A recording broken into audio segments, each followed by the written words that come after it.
Hello there, my name is James Bobin. I'm the director of the new Muppets movie, which is out now here in Germany. And here's a little clip from my recent work. Ich glaube an dich und dich und dich, an uns alle. Und jetzt die singenden Hühner. Freuen Sie sich auf den einfühlsamsten, feinsinnigsten, Macht euch bereit für Kopfbowling! Was? Nein, ich will das nicht. gaststar-überfülltesten Na, na, na, na. und kultiviertesten Muppet-Film aller Zeiten. Wirklich aller. Setzt euch! Danke. Ich stehe ganz gern. Echt bequem. So today I thought I'd share with you some of my favourite films. We're here in this incredible video store here in Berlin, and the first thing I want to show you is a film by Jean-Pierre Melville. It's called Army of Shadows.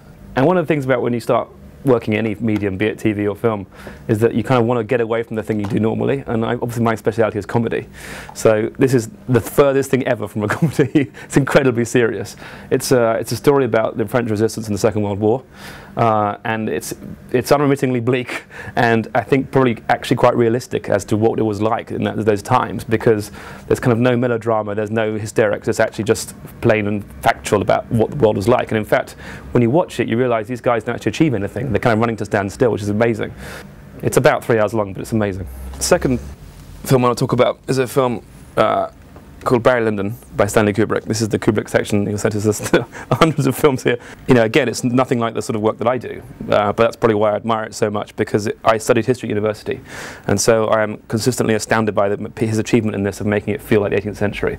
And I think that he largely achieved it by using no powered light, I believe. He used a natural light, and in an incredible sequence where they're playing poker, he uses just candlelight, which is just absolutely phenomenal. It's a completely beautiful film.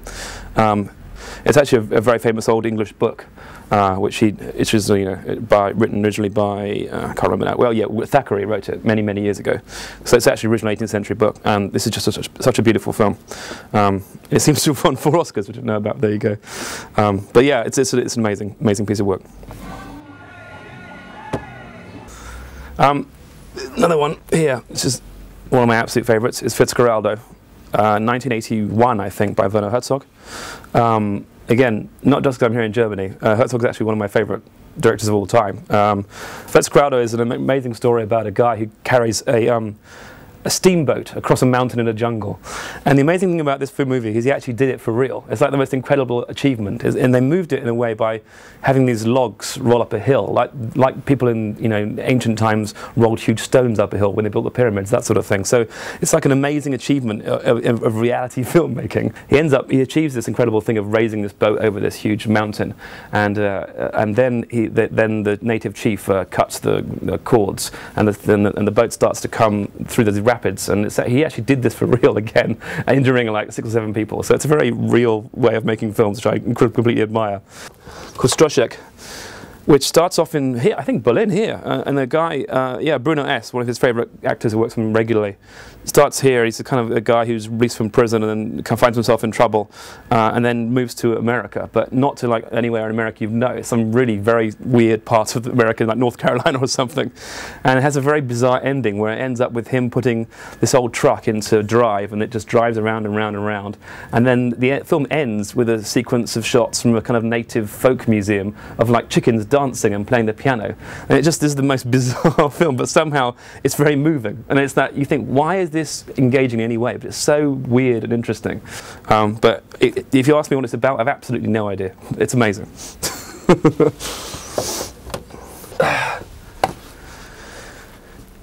Gremlins. I'm very much of the 80s. It's an incredibly imaginative idea that these guys, if they get wet, they turn evil. And it's an amazingly simple premise on which to build a comedy, and it just works so well. And in fact, I think Gremlins 2 isn't bad either, which it's very rare for these kind of movies. The second one is also good. Now, okay, so this is the American comedy section, so whereas, oh, yes, you seem to have this. Thank you very much. That's very kind of you.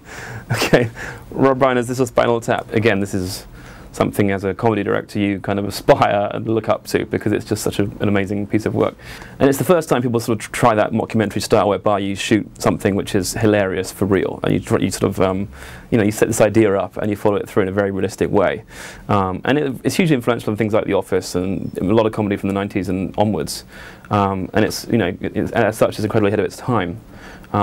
And it's incredibly funny. I mean, everyone knows that sort of this isn't the number 11 and, you know, those sort of jokes. But also the level of research and the detail in the other band names they start checking as they go through the history of Spinal Tap is just really, it's just great writing and very knowledgeable about music.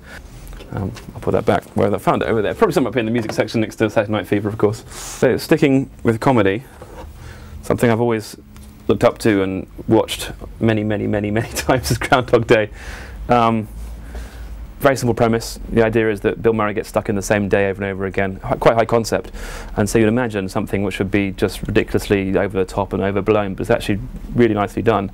And it's also got this kind of interesting overall tale about, you know, learning about yourself and how, you know, he basically becomes a better person through living the same day over and over again. But Bill Murray is, at this point, is just the peak of his powers. He's absolutely amazing in this. And he, as Phil, what's his name, Phil?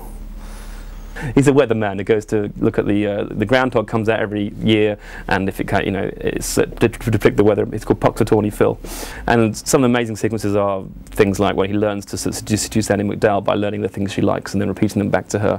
One of his friends he knows from school comes up to him and says, "Hello, I recognise you from many years ago." And there's a very good sequence of, you know, for how he initially just shakes his hand and, you know, it's very annoying, and then by, you know, day 4 or 5 he just punches him straight in the face, and it's just a brilliant moment and just really funny. And this is the Python section where there's all their work here. I think probably their greatest film, The Life of Brian. I mean, you know, it's 1978. But it is really, obviously it's a very good story, because it's the story of Jesus' life. So they have a very simple story to dress it all up on. And they borrowed sets off other movies, and it was a very sort of cheap production. But it's so brilliantly done because it's so well written, the idea. And I think it caused a lot of controversy at the time, because obviously, you know, people were saying it's sacrilegious, you can't talk about, you know, Jesus like this.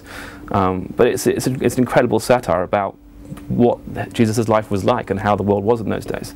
And one of the most amazing scenes in it, I think, is the "What have the Romans ever done for us" scene, where they just list the incredible achievements of the Roman Empire. And it's just, you know, it's just really fantastic. And there's some very strange outtakes which I've seen, which they cut, including strange, Spike Milligan is in the movie. Spike Milligan was a huge hero of theirs, I know that. And he's in the film as this weird Suicide Squad who, anyway, so he didn't make the final cut. Probably rightly, I think, because the film is really very good as it stands. It doesn't really need that. Okay. This is Brazil. Terry Gilliam. So you can spot the connection, Monty Python, Terry Gilliam. Again, it's an incredible work of imagination, and it's from, like most of my films on the list today, from the 80s. I don't know why that is. Maybe I'm just off the 80s. I like those sort of films. And in the Muppet movie, there's a sequence where we see Gonzo in his warehouse, and it's a very pale tribute to this film, because this film has a sequence where Jonathan Pryce's character gets a job, and he works at this ridiculous, faceless, bureaucratic, you know, skyscraper. He turns up to work for the first day, and he just simply can't find his boss. It's like this corridor after corridor of empty spaces, and he eventually hears this sound in the distance of this incredible cacophony, and it's his boss being followed by hundreds of workers, you know, around the building, and it's beautifully put together,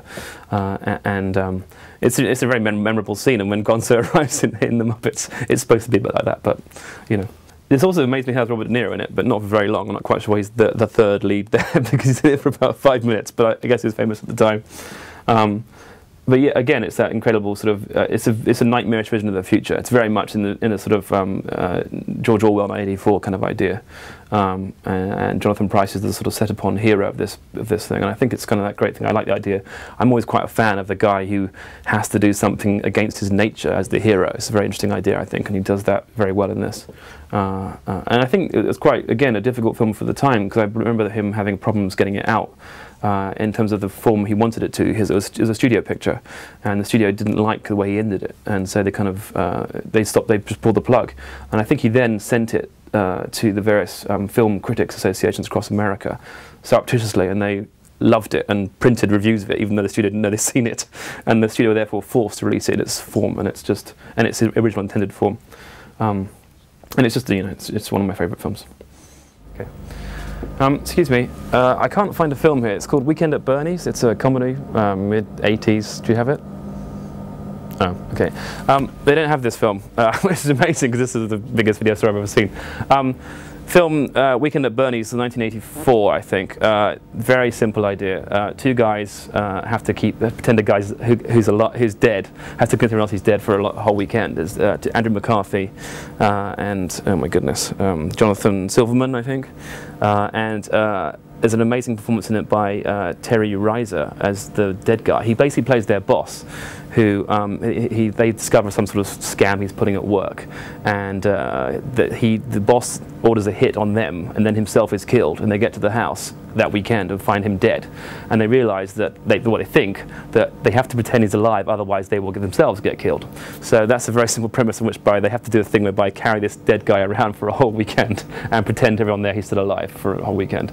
And it's an amazing achievement comedically, because Terry Reiser, who plays the dead guy, is the most amazing performer, because it's such a hard thing to do, to pretend to be dead. He does it really well, and it's just and obviously lots of jokes are from the idea that no one knows he's dead.